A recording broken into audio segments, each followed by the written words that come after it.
সাভারে নির্বাচনী প্রচারণায় পথসভা করেছেন ঢাকা ১৯ আসনে বিএনপি মনোনীত ধানের শীষ প্রতীকের প্রার্থী ডাক্তার দেওয়ান মোহাম্মদ সালাউদ্দিন বাবু।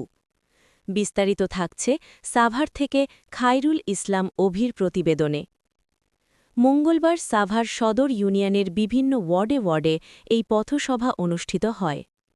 পথসভায় বক্তব্যে ডাক্তার সালাউদ্দিন বাবু বলেন, দীর্ঘ ১৭ বছর পর ভোটের সুযোগ এসেছে, তাই আগামী ১২ই ফেব্রুয়ারি ভোটকেন্দ্রে গিয়ে ধানের শীষ মার্কায় ভোট দিয়ে গণতন্ত্র পুনরুদ্ধারের আহ্বান জানান তিনি আরও বলেন, নির্বাচিত হলে মাদক, সন্ত্রাস ও চাঁদাবাজির বিরুদ্ধে জিরো টলারেন্স নীতি বাস্তবায়ন করা হবে।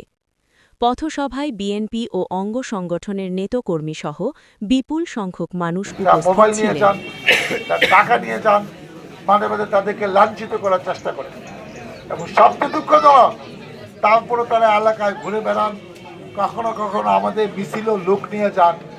আমরা আপনারা সব চিনে রাখেন, এদের নাম ঠিকানা জোগাড় করে রাখেন, আমরা এদের বাড়িঘর সহ এলাকা থেকে খেলে দেব। যারা এরকম কাজ করবে, প্রতিদিন চিন্তাই করবে, আমরা সবাই চিনি, কিন্তু আমরা ভয়ে বলি না। ইলেকশনের পরে আর ভয় পেন না। আমাকে জানেন 017-22222208 থানায় ফোন করেন না। যে দুইটা ঘটনা কথা বললাম, এই দুইটা কাহিনী আমাকে জানেন। ইলেকশনের পরে আমি যথেষ্ট এদেরকে কি করতে হবে। 017-22222208 এই ফোন আমি ধরি। এই ফোন ধরার লেগে আমার কোনো অ্যাসিস্ট্যান্ট নাই। আপনার পরিচয় গোপন রাখা হবে। আমাকে খালি নাম ঠিকানা দিয়ে দেন, আমার কাছে কিছু নাম ঠিকানা আছে। এগুলা ইলেকশন পর্যন্ত আমি বন্ধ রাখলাম। আমি কিছু লোককে চিনি, এখন কিছু বললাম না।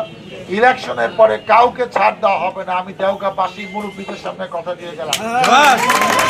আমরা তিন সভা একটা শান্তির সভা, শান্তির দেওগা, শান্তির সমাধান আমি দেখতে চাই। আমরা সবাই অনেক কষ্ট করেছি, ৩-৪টা নির্বাচনে ভোট দিতে পারি নাই। আপনারা সকাল সকাল ভোট কেন্দ্রে চলে যাবেন। সকাল 7:30টা থেকে ভোট শুরু হবে, বিকাল 4:30 পর্যন্ত চলবে।